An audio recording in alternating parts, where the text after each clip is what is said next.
حبيبك خير الخلق كلهم الحمد لله رب العالمين والصلاة والسلام على سيد الأنبياء والمرسلين وعلى آله وأصحابه أجمعين أما بعد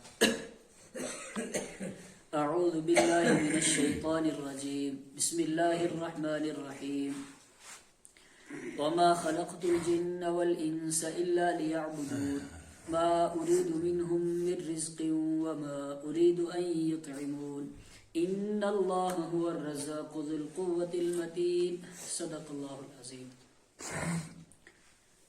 سورۃ زاریات کا آخری رکوع چل رہا ہے اور میں نے بتایا تھا کل گزرا کہ سورہ زاریات کے اندر اللہ رب العزت نے اپنی قدرت کو بھی بیان کیا اور نافرمانوں کی نافرمانی کو بھی بیان کیا، دونوں.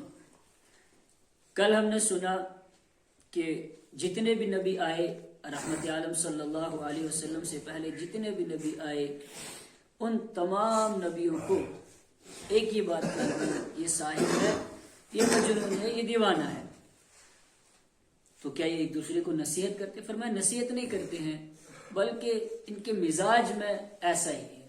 ان کے مزاج، نافرمانوں کے مزاج آپس میں ملتے جلتے ہیں. تو مزاج ملتے ہیں تو اس لیے ہر دور کا نافرمان ہر وقت کے نبی کو یہی کہتا ہے کہ یہ ساحر ہے، جادوگر ہے، مجنون ہے.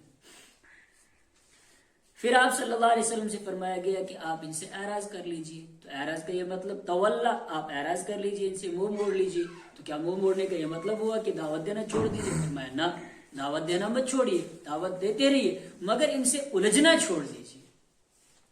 پھر فرمایا کہ آپ نصیحت کرتے رہیے. فرمایا نافرمان تو نصیحت حاصل کرتے نہیں ہے.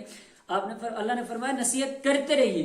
نافرمان نصیحت سے فائدہ اٹھائے یا نہ اٹھائے مگر ایمان والوں کو نصیحت سے فائدہ ضرور ملے گا. تو فذکر فإن الذکریٰ تنفع المؤمنین، آپ نصیحت کرتے رہیے. فإن الذکریٰ، اس لیے کہ نصیحت کرنا تنفع المؤمنین، یہ ایمان والے کو کیا دیتا ہے؟ نفع دیتا ہے. آج کا سبق وما خلقت الجن والانس الا لیعبدون، اور میں نے نہیں پیدا کیا الجن، جنوں کو، والانس، اور انسانوں کو، الا لیعبدون، مگر کس لیے پیدا کیا؟ لیعبدون، تاکہ وہ میری عبادت کرے. ایک ترجمہ لیوحدونی، تاکہ وہ مجھے ایک مانے، تاکہ وہ مجھے ایک مانے.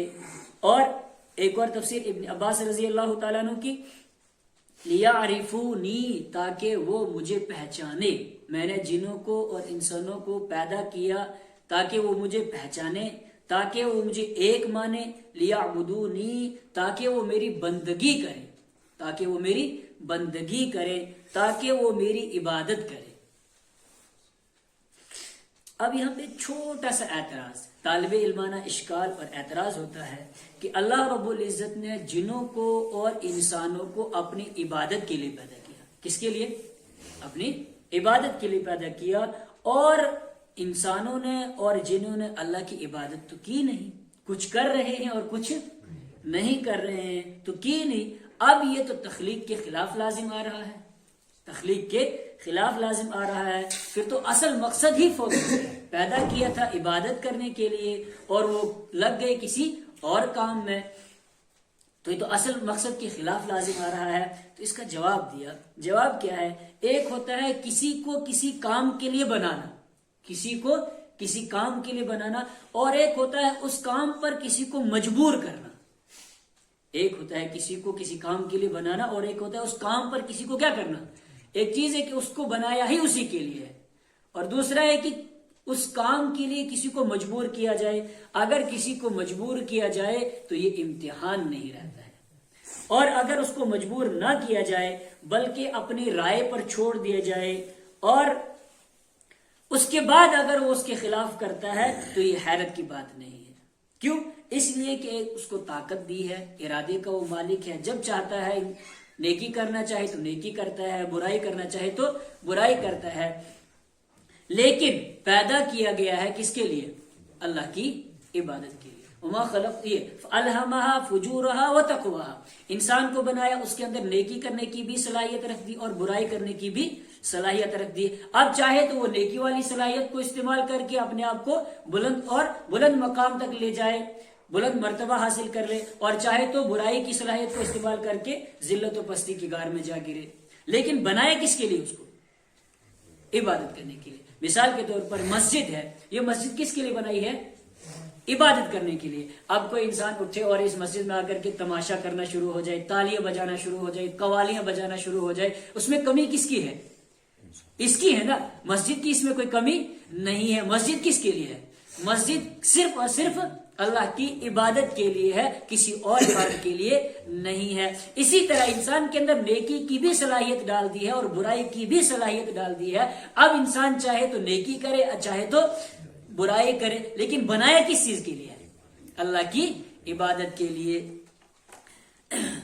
لیکن پھر ایک سوال رہ جاتا ہے، وہ کیا کہ اگر ہم اللہ کی عبادت کریں گے، اللہ کی اطاعت کریں گے، تو پھر کمائیں گے کہاں سے اور کھائیں گے کہاں سے؟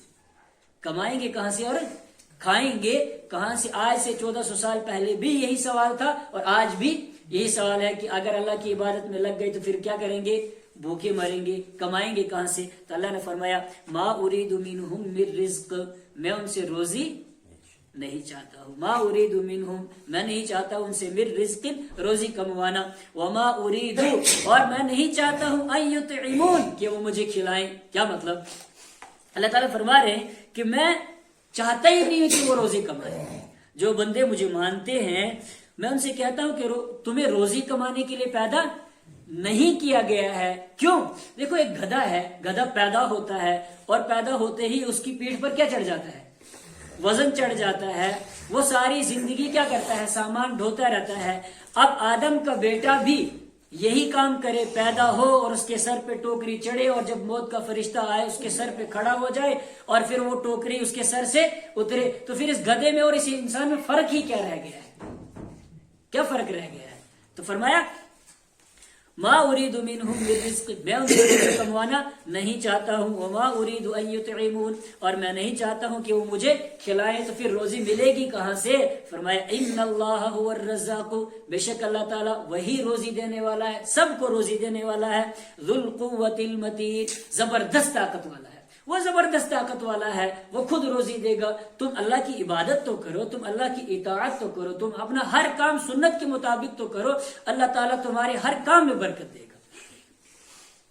فَإِنَّ لِلَّذِينَ ظَلَمُوا ذَنُوبًا مِثْلَ ذُنُوبِ أَصْحَابِهِمْ، تو بے شک ان لوگوں کے لیے جنہوں نے ظلم کیا، ذنوباً حصہ ہے۔ ذنوباً ایک ترجمہ حصہ ہے، دوسرا ترجمہ اس کا جو اصلی ترجمہ ہے ذنوباً بھرا ہوا ڈول ہے، مثل ذنوب ڈول کا بھرنا ہے، مثل ذنوب اصحابہم ان کے ساتھیوں کے ڈول کے بھرنے کی طرح، یا دوسرا ترجمہ ان کے ساتھیوں کے حصے کی طرح، فلا یستعجلون، تو مجھ سے جلدی طلب نہ کریں۔ کیا مطلب؟ مشرکین کہتے تھے کہ ہم مان نہیں رہے ہیں، اور آپ رحمت عالم صلی اللہ علیہ وسلم سے کہتے تھے، آپ کہتے ہیں کہ جو نہیں مانے اس پر اللہ کا عذاب آئے گا، تو کہاں ہے اللہ کا عذاب؟ آپ کہہ رہے تھے آئے گا، وہ آ ہی نہیں رہا ہے، کہاں ہے ذرا بتاؤ تو صحیح۔ اللہ نے جواب دیا کہ عذاب آئے گا، ضرور آئے گا، لیکن اپنی باری پر آئے گا، اپنی باری پر آئے گا۔ عذاب کا وقت مقرر ہے، تو جب مقررہ وقت آ جائے گا تو پھر تم پر کیا ہو جائے گا؟ عذاب آ جائے گا۔ تم سے پہلے بھی جو تھے ان کی باری بھی آئی، وہ ہلاک ہو گئے، اب باری تمہاری ہے، جیسے ہی تمہاری باری آئے گی تمہیں کیا ہو جائے گا؟ تم پر عذاب آ جائے گا۔ فلا یستعجلون، مگر اس عذاب کے بارے میں جلدی مت مچاؤ، جلدی اس کو طلب مت کرو۔ فویل للذین کفروا، تو ان لوگوں کے لیے جنہوں نے انکار کیا، ہلاکت ہے۔ فویل تو ہلاکت ہے، بربادی ہے، للذین کفروا ان لوگوں کے لیے جنہوں نے انکار کیا، من یوم، ان کے اس دن سے، الذی یوعدون، جس کا ان سے وعدہ کیا جاتا ہے۔ اللہ تعالی ہمیں بھی اپنے کلام کو سمجھنے کی توفیق عطا فرمائے۔ وآخر دعوانا ان الحمد للہ رب